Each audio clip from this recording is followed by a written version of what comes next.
In this video I will show you how to add logo on bottle in Adobe Photoshop. Unhide this layer. Adjust the image.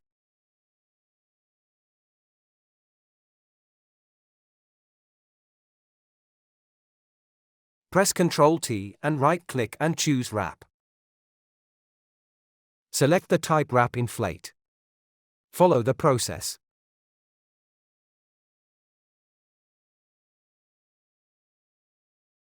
Change the blending option Multiply. Right-click and choose the blending option. Follow the process and press OK.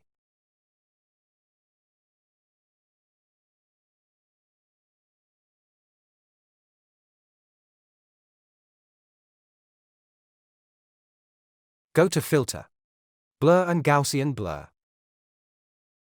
Follow the settings and press OK. That's it. Hope you liked it. Subscribe my YouTube channel for more tutorial.